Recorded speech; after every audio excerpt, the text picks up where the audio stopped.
Hello दोस्तों, आप सभी का स्वागत है एसआरजी ट्यूशन की एक नई वीडियो में। और आज की वीडियो में हम पढ़ेंगे चैप्टर 4 रिप्रोडक्टिव हेल्थ के दो टॉपिक। एक है एसटीडी एंड सेकंड जो मोस्ट इम्पॉर्टेंट टॉपिक है आपके बोर्ड एग्ज़ाम के लिए भी और आपके नीट एग्ज़ाम के लिए भी, वो है इनफर्टिलिटी। सो आज की वीडियो में हम ये दो चैप्टर पढ़ेंगे और इसके साथ ये जो चैप्टर 4 है रिप्रोडक्टिव हेल्थ ये फिनिश हो जाएगा। और उसके बाद जो हमारे रिमेनिंग चैप्टर्स हैं हम उन्हें स्टार्ट करेंगे। सो अगर आपको इस चैप्टर के या फिर बायोलॉजी के किसी भी चैप्टर के नोट्स चाहिए तो आप मुझे व्हाट्सअप कर सकते हैं, या फिर आपको किसी स्पेसिफिक चैप्टर के नोट्स बनवाने हैं अदर देन बायोलॉजी तो भी आप मुझे व्हाट्सअप कर सकते हैं। सो चलिए स्टार्ट करते हैं आज की वीडियो को। सबसे पहले एसटीडी हम पढ़ते हैं। एसटीडी होता क्या है? Sexually transmitted disease. ऐसी बीमारीज या ऐसे इन्फेक्शन जो सेक्सुअल इंटरकोर्स के दौरान इन्फेक्टेड पर्सन से नॉर्मल पर्सन में ट्रांसफ़र हो जाए, ठीक है, वो हमारी क्या कहलाती है? एसटीडी यानी सेक्सुअली ट्रांसमिटेड डिजीज़ और infection which are transmitted through sexual intercourse with infected person are collectively called sexually transmitted disease और वेनरल डिजीज़ और रिप्रोडक्टिव ट्रैक्ट इन्फेक्शन। सो अगर कोई एक पर्सन है जिसे कोई भी एसटीडी बीमारी है, जैसे हम माने कि कोई एक पर्सन है जिसे एड्स है, अगर उस पर्सन के साथ कोई नॉर्मल पर्सन जिसे कोई भी बीमारी नहीं है वो उस पर्सन के साथ सेक्सुअल इंटरकोर्स करता है या सेक्स करता है, सो ये चांसेस होते हैं कि उस नॉर्मल पर्सन को भी एड्स हो जाए, क्योंकि एड्स जो बीमारी है वो एक सेक्सुअली ट्रांसमिटेड डिजीज़ है, ठीक है। अब जो सेक्सुअली ट्रांसमिटेड डिजीज़ हैं उन्हें हम अलग अलग नाम से भी जाते हैं, जैसे हम उन्हें वेनरल डिजीज़ भी कहते हैं या फिर हम उन्हें रिप्रोडक्टिव ट्रैक्ट इन्फेक्शन भी कहते हैं। अब ये बात आती है कि एसटीडी कॉज किन के द्वारा होता है। तो देखिए, ऐसे कई पैथोजेंस हैं जैसे bacteria, virus, protozoa, nematodes and fungi जो इन सबको कॉज करते हैं। जैसे अगर हम वायरस की बात करें तो एड्स जो है वो वायरस के द्वारा करा जाता है। अगर हम बैक्टीरिया की बात करें तो सिफिलिस नाम की एक डिजीज़ होती है, ठीक है। सो ये पैथोजन होते हैं जो क्या करते हैं? एसटीडी को कॉज करते हैं पर्सन्स में। एसटीडी आर ट्रांसमिटेड बाय, अब देखिए एसटीडी सेक्सुअल इंटरकोर्स के द्वारा दूसरे तरीकों से भी फैल सकती है। वो तरीके हम यहाँ पढ़ते हैं। Sexual intercourse with infected person, ये तो जैसे मैंने आपको बता दिया। Sharing of injection needles means एक पर्सन जो इन्फेक्टेड है किसी भी सेक्सुअली ट्रांसमिटेड डिजीज़ से, वो अगर किसी निडल्स को, जैसे जो हम इंजेक्शंस लेते हैं, ठीक है, जैसे ड्रग्स कोई लेता है और उसे कोई सेक्सुअली ट्रांसमिटेड डिजीज़ है और उसी इंजेक्शन से कोई दूसरा पर्सन ड्रग्स लेता है तो उसे ये डिजीज़ होने के चांसेस हैं। या फिर कि किसी पर्सन को कोई भी एसटीडी है, डॉक्टर ने क्या करा, उसे एक इंजेक्शन लगाया और उसी इंजेक्शन से उसने दूसरे पेशेंट को भी ट्रीट करा, तो वहाँ पे भी सेक्सुअल ट्रांसमिटेड डिजीज़ जो हैं वो फैल सकती हैं। Transfusion of blood from an infected mother to foetus, blood का ट्रांसफ़र होना इन्फेक्टेड मदर से फोएटस में, ये भी एसटीडी कॉज कर सकता है। या फिर एक पेशेंट से, एक इन्फेक्टेड पेशेंट से एक नॉर्मल पेशेंट में ब्लड का ट्रांसफ़र करना, वो भी क्या कर सकता है? एसटीडी को फैला सकता है। क्योर फॉर एसटीडी, इसकी क्या क्योर है? क्या इसमें क्या किस तरीके से इसका इलाज करा जाता है? Except HIV infection, hepatitis B and genital herpes, all other STD are completely curable if detected earlier. अगर हम बात करें एचआईवी इन्फेक्शन या मीन्स एड्स को छोड़ के, हेपेटाइटिस बी को छोड़ के और जेनेशियल हर्ब्स को छोड़ के, जितनी भी हमारी एसटीडी हैं उन्हें हम क्योर कर सकते हैं, मीन्स ठीक कर सकते हैं अगर वो अर्ली स्टेजेस में डिटेक्ट हो जाती हैं। और अगर वो अर्ली स्टेजेस में डिटेक्ट नहीं होती तो आगे चल के वो फैटल हो सकती हैं, ठीक है। फिर हम बात करते हैं कि अगर इनकी कोई क्योर नहीं है, परमानेंट क्योर नहीं है, तो हमें क्या प्रिवेंशन लेने चाहिए, क्योंकि हमने कई बार देखा है कि और कई जगह पढ़ा है कि prevention is better than cure, कि इलाज कराने से अच्छा है कि आप प्रिवेंशन कर लें, ठीक है। सो उसके लिए हमें क्या मेथड्स अपनाने चाहिए? Avoid sex with unknown partner और मल्टीपल पार्टनर, सेक्स को अवॉइड करना चाहिए ऐसे पार्टनर के साथ जिसे आप नहीं जानते, ठीक है, या फिर मल्टीपल पार्टनर के साथ इसे अवॉइड करना चाहिए। One should always use condom during intercourse, sexual intercourse के दौरान हमेशा कंडोम यूज़ करना चाहिए, ठीक है। ये एक तरीके से क्या करता है, आपको प्रेगनेंसी से भी रोकता है, मीन्स कंसीव होने से भी रोकता है और हमें एसटीडी से भी प्रोटेक्ट करता है।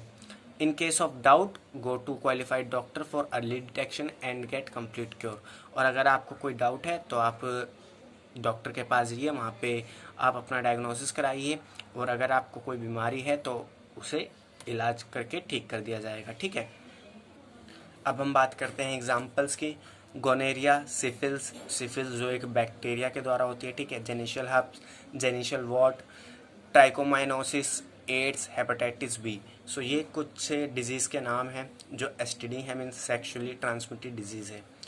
अब इसके बाद हम अपने मोस्ट इम्पॉर्टेंट टॉपिक पे आते हैं जो है इनफर्टिलिटी। तो इनफर्टिलिटी नाम से ही पता चल रहा है कि जब कोई कपल आगे क्या करता है, बच्चे पैदा नहीं कर पाता, तो उस कंडीशन को हम क्या कहते हैं, इनफर्टिलिटी। ये मेल में भी हो सकती है और फीमेल में भी हो सकती है। ठीक है, infertility is a failure to conceive within 1 or more year of regular unprotected coitus. Infertility एक फेलियर है किसी भी फीमेल का या फिर मेल का कंसीव नहीं कर पाना, बेसिकली प्रेगनेंसी ना हो पाना फीमेल में। ठीक है, एक रेगुलर मतलब अनप्रोटेक्टेड क्वाइटस के बावजूद भी किसी भी कपल का कंसीव नहीं कर पाना क्या कहलाता है, इनफर्टिलिटी कहलाता है। ठीक है, और इनफर्टिलिटी मेल में भी हो सकती है, फीमेल में भी हो सकती है। उसके बाद हम पढ़ते हैं ART, असिस्टेड रिप्रोडक्टिव टेक्नोलॉजीज़। ये टेक्नोलॉजीज़ ऐसी है जो क्या करती है, इनफर्टिलिटी कपल्स को पेरेंट बनने में हेल्प करती है।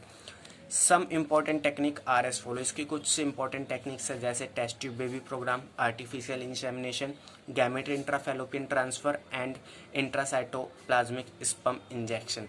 सो ये चारों एप्लीकेशन हम एक एक करके पढ़ते हैं जो क्या करती हैं, किसी भी इनफर्टिलिटी कपल को कंसीव करने में हेल्प करती है। सबसे पहले हम बात करते हैं test tube baby.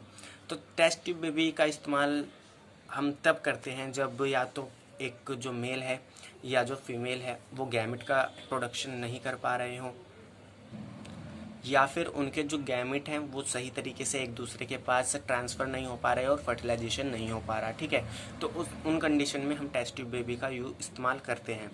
Fusion of ovum and sperm is done outside the body of woman to form a zygote which form embryo. इसमें हम क्या करते हैं, ओवम को जो या तो हम फीमेल से लेते हैं अगर वो गैमेट को प्रोड्यूस कर रही है, या फिर फीमेल डोनर से लेते हैं। ठीक है, और स्पर्म जिसे हम या तो क्या करेंगे, एक हेल्थी पर्सन से, किसी हेल्थी डोनर से लेंगे, या फिर जिसे पेरेंट बनना है उस मेल से लेंगे। और उन दोनों को लेके फीमेल जो बॉडी है, फीमेल वुमन की जो बॉडी है उसके बाहर उसे फर्टिलाइजेशन कराया जाता है और एक जाइगोट बनाया जाता है। ठीक है, और जाइगोट आगे चल के एम्ब्रियो का डेवलपमेंट करता है। The embryo is then implanted in uterus where it develop into foetus which in turn develop into child. और उसके बाद क्या करा जाता है, एम्ब्रियो को इम्प्लांट करा जाता है फीमेल के यूट्रस में और आगे वो डेवलप होता है फोएटस में, और उसके बाद एक कम्प्लीटली इंडिविजुअल या फिर एक कम्प्लीटली चाइल्ड में। ओवा फ्रॉम वाइफ या फिर donor female and sperm from the husband या फिर donor male are induce to form zygote in laboratory. जैसे मैंने आपको बताया, या फिर वाइफ से या फिर डोनर फीमेल से ओवम को लिया जाएगा, और स्पर्म को या तो हस्बैंड से लिया जाएगा या फिर डोनर मेल से लिया जाएगा, और उन्हें लेबोरेटरी में फ्यूज़ करवा के फर्टिलाइजेशन करवा के जाइगोट का फॉर्मेशन करवाया जाएगा। अब इसमें दो कंडीशंस होती हैं। Zygote with up to 8 blastomere transfer into fallopian tube is called GIFT. अब कई बार क्या होता है कि जो जाइगोट है उसे 8 ब्लास्टोमर्स के साथ ट्रांसफ़र करा जाता है फीमेल के फैलोपियन ट्यूब में। सो ये जो हमारा टेस्ट ट्यूब बेबी प्रोग्राम में ये जो टेक्निक होती है इसे हम कहते हैं जिफ्ट, जो हमारी होती है zygote intra fallopian transfer, means zygote को फैलोपियन ट्यूब में ट्रांसफ़र करना। सेकेंड कंडीशन हमारी क्या है कि अगर जाइगोट 8 ब्लास्टोमर से ज़्यादा है, ठीक है, तो उसे हम डायरेक्टली यूट्रस में ट्रांसफ़र कर देते हैं। इसे हम कहते हैं इंट्रा यूट्राइन ट्रांसफ़र।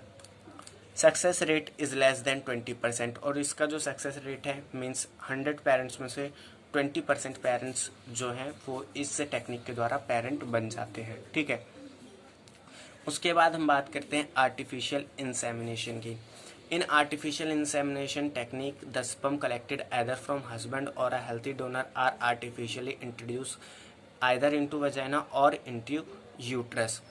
अब देखिए, आर्टिफिशियल इंसेमिनेशन का इस्तेमाल हम कम करते हैं जब या तो जो मेल है वो अच्छी तरीके से, या हम कहें एक सही तरीके से फीमेल के वजाइना में जो स्पर्म है या फिर जो सीमन है उसे इजैकुलेट नहीं कर पा रहा है, या फिर उसका जो स्पर्म काउंट है सीमन में वो कम है। सो इन दोनों कंडीशंस में हम आर्टिफिशियल इंसेमिनेशन का यूज़ करते हैं।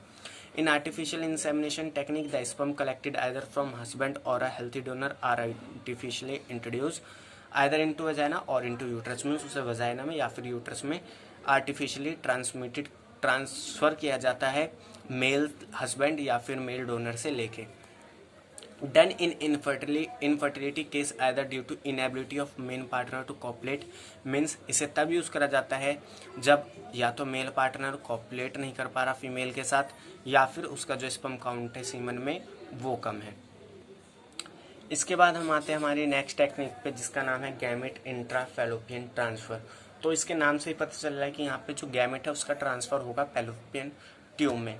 Transfer of an ovum collected from a donor into female fallopian tube of another female who can not produce one but can provide suitable environment for fertilisation and further development.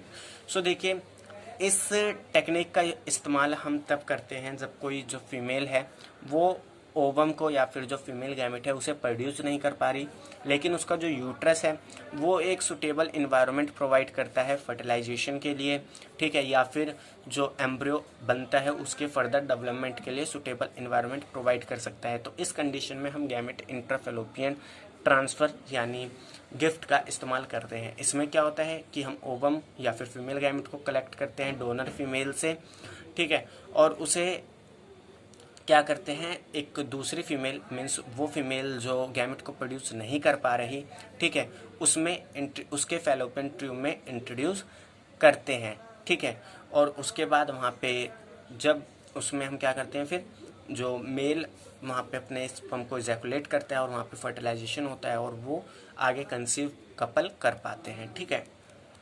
उसके बाद हम बात करते हैं intracytoplasmic sperm injection technique के बारे में।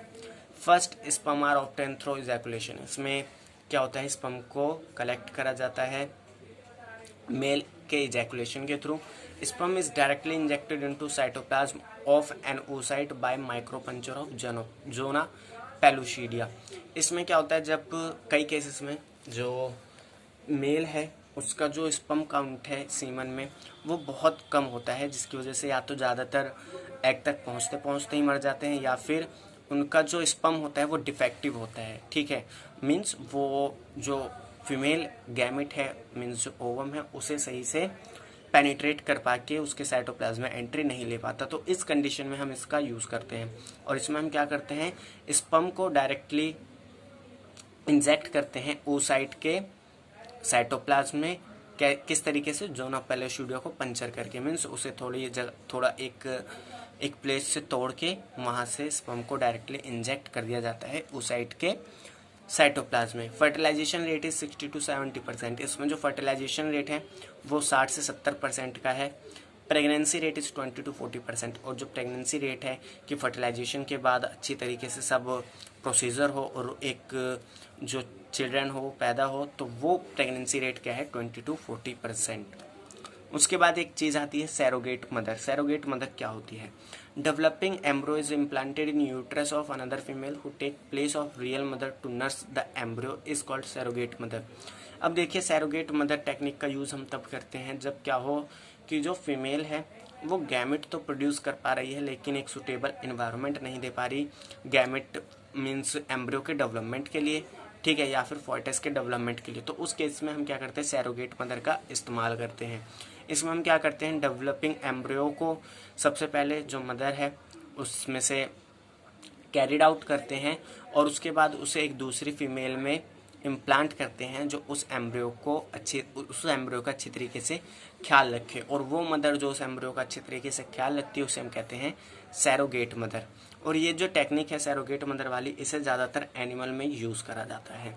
सो आज की वीडियो में इतना ही, और ये जो हमारी चैप्टर 4 है रिप्रोडक्टिव हेल्थ, ये चैप्टर भी इस वीडियो के साथ साथ ख़त्म होता है।